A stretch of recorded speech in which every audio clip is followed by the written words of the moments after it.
নমস্কার। বর্তমানে আমাদের সঙ্গে আছেন তৃণমূলের বহু পুরনো নেতা, তিনি হচ্ছেন বিনয় কৃষ্ণ বর্মন মহাশয়।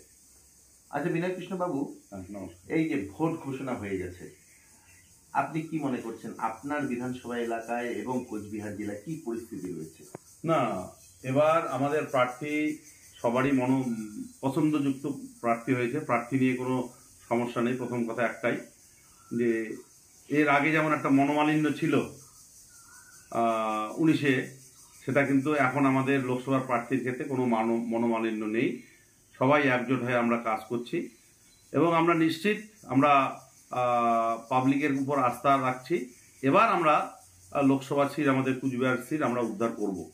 আচ্ছা, আপনি আগে তপশিলি উন্নয়ন দপ্তরের মন্ত্রী ছিলেন দীর্ঘদিন, এবং কোচবিহার লোকসভা কেন্দ্রে দেখা যায় যে একটা বৃহৎ অংশ রয়েছে যে রাজবংশী ভোট তথা অন্যান্য তপশিলি ভোট, সেই ভোটগুলোর নিরিখে কি পরিস্থিতি রয়েছে? না, এবার গ্রাম বাংলায় একটা দেখবেন বিপ্লব ঘটে যাবে। তপশিলি সম্প্রদায়, আসলে তো কুচবিহার সিটটা হচ্ছে তপশিলি সিট। তপশিলি এখানে রাজবংশী এবং নমশূদ্র, এই দুটো মানুষের সংখ্যাটাই এখানে বেশি। এর মধ্যে একটা বিপ্লব ঘটবে। কারণ আমি যে সময় এই দপ্তরের বিসিডাব্লিউ এবং ট্রাইবাল ডিপার্টমেন্টের দায়িত্বে ছিলাম, আপনারা জানেন আমাদের মাননীয় মুখ্যমন্ত্রীর নির্দেশে আমরা ঢালাও হারে, যাতে শিডিউল কাস্ট শিডিউল ট্রাইবদের সার্টিফিকেটের নিয়ে সমস্যার সৃষ্টি না হয়, আমরা ঢালাও হারে এবং খুব অল্প সময়ের মধ্যে আমরা শিডিউল কাস্ট সার্টিফিকেট দিয়েছি এবং রেকর্ড সংখ্যক দিয়েছি। এখন আর সহজে কেউ আমরা পাচ্ছি না শিডিউল কাস্ট সার্টিফিকেট কাকে দেবো, ঢালাও হারে দেওয়া হয়েছে এবং তার জন্য অনেকটা সরলীকরণ করেছেন আমাদের মাননীয় মুখ্যমন্ত্রী। আমরা প্রতি মাসে প্রচুর পরিমাণে সে সময় শিডিউল কাস্ট সার্টিফিকেট দিয়েছি এবং একদম দুয়ারে দিয়েছি। দুয়ারে সরকারের মাধ্যমে তাদেরকে বিডিও অফিস, এসডিও অফিসে দৌড়াতে হয়নি, তারা হাতের কাছে বাড়িতে পেয়েছে। এই যে তপশিলি সম্প্রদায়ভুক্ত মানুষের এই যেমন একটা সুবিধা, ঠিক তেমনি আপনারা দেখবেন 19 সালের সঙ্গে গত লোকসভার সঙ্গে এই লোকসভার ফারাকটা কোথায়, তখন কিন্তু লক্ষ্মীর ভাণ্ডারটা ছিল না। লক্ষ্মীর ভাণ্ডার ছিল না। এবার মমতা বন্দ্যোপাধ্যায় 21 সালের পরে তৃতীয়বার মুখ্যমন্ত্রী হওয়ার পর লক্ষ্মীর ভাণ্ডারটা একদিকে যেমন দিয়েছে এবং তপশিলি সম্প্রদায়ভুক্ত মানুষের জন্য ঢেলে দিয়েছেন। প্রথমে উনি 1000 টাকা, তারপরে 1200 টাকা করেছেন। এই যে তপশিলি সম্প্রদায়ভুক্ত, আপনারা সবাই জানেন যে এই শ্রেণীর মানুষ একটু আর্থিক দিক দিয়ে পিছিয়ে পড়া, এই জন্য তো এটা তপশিলির তালিকায় এসেছে। তা এদের প্রত্যেকটা পরিবারের কাছে, মহিলাদের কাছে প্রথমে 1000, এখন 1200 টাকা ঢুকছে। এটা তপশিলি সম্প্রদায়ভুক্ত মানুষ কখনো ভুলবে না। মমতা ব্যানার্জি যে এই সম্প্রদায়ের জন্য এত উন্নয়ন করেছে, এটা ভুলবে না। তাছাড়া আর একটা ব্যাপার দেখবেন, ভারত স্বাধীন হয়েছে 1947 সালে। আমাদের তপশিলি সম্প্রদায়, আমাদের যারা সমাজ সংস্কারক, তাদের দিকে কোনো দিন কি কংগ্রেস সরকার কি আমাদের বাংলার 34 বছরের বামফ্রন্ট সরকার, এরা কোনোদিন কিন্তু তাকায়নি।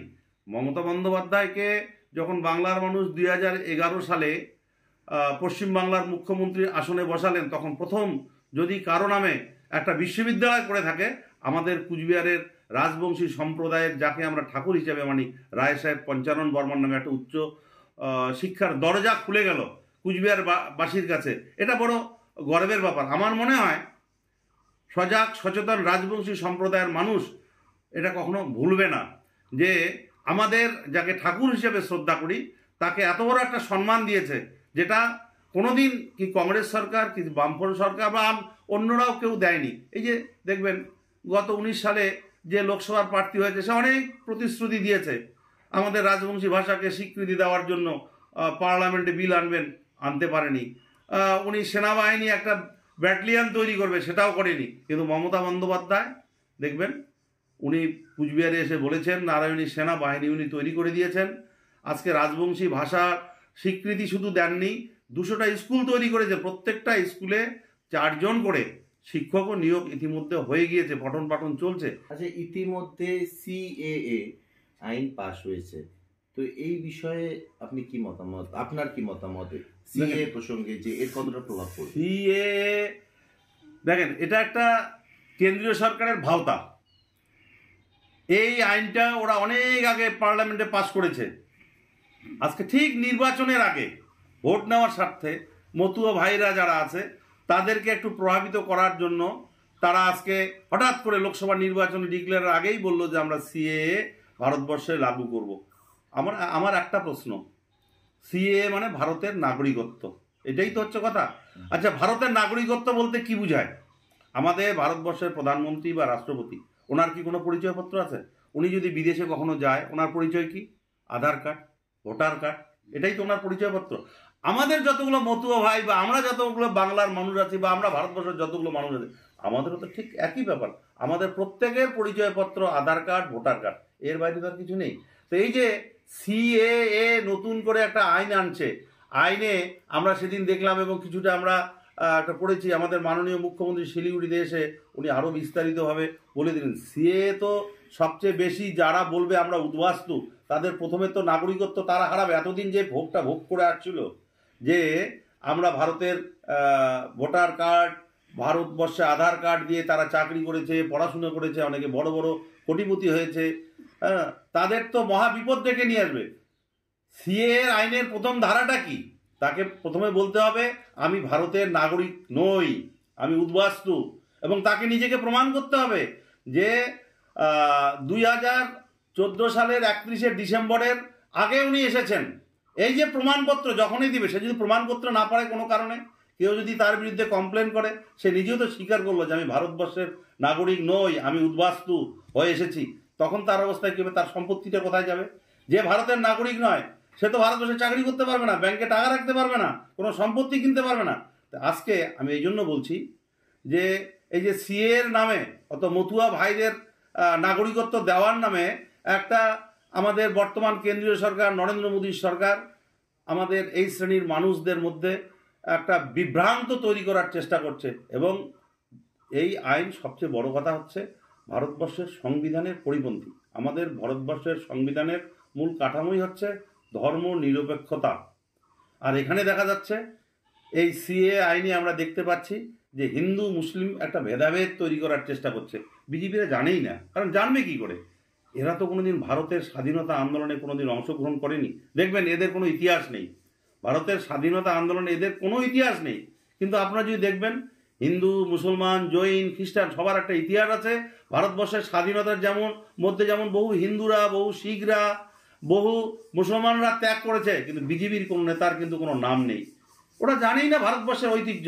এই যে বি.আর. আম্বেদকরের নেতৃত্বে অনেক কষ্ট করে যে আমাদের সংবিধান তৈরি হয়েছে, সেটাকে আজকে ভেঙে টুকরো টুকরো করার চেষ্টা করছে।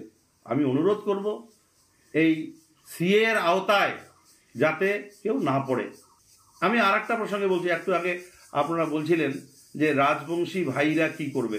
শুনেন, রাজবংশী ভাইদের ভোটটাকে প্রভাবিত করার জন্য আমাদের এক মহারাজ এখানে আছেন কুচবিহারে, স্বঘোষিত মহারাজ, আমি নামটা নিচ্ছি না, আপনারা জানেন ওনার নাম। উনি এতদিন রাজবংশী সমাজের মানুষকে স্বপ্ন দেখাতেন যে কুচবিহারটাকে আলাদা স্টেট করা হবে, আর আজকে উনি নিজেই রাজ্যসভার সাংসদ হতে গিয়ে উনি শপথ নিয়েছেন পার্লামেন্ট। অতএব এই ব্যাপারগুলো যারা ওনার অনুগামী তারা বুঝতে পেরেছে যে এতদিন উনি ভাওতায় দিয়েছেন যারা এই মহারাজের পিছনে পিছনে ঘোরাফেরা করত, তারাও আমাদের সঙ্গে তো যোগাযোগ করে, তারাও বলছে যে এই ভাওতাবাজি যেটা নিজের স্বার্থে আমাদের সর্বনাশ করেছে, তার পিছনে বা তার কথায় তারা প্রভাবিত হবে না। MG Memorial School is a day English medium co-educational school with day boarding and creche facility. It has a beautiful building, classrooms with natural lights, spacious playground with sandpit, splash pool and dormitories, homely tasty food for day boarders and creche. The school offers all subjects in English. Vernacular is must according to their mother tongue, Hindi or Bengali. Our motto, where learning begins, aims planting the seed of knowledge. We believe for good leaders of tomorrow, we need good schooling today. Near Jilla Parishad, Kuch Bihar.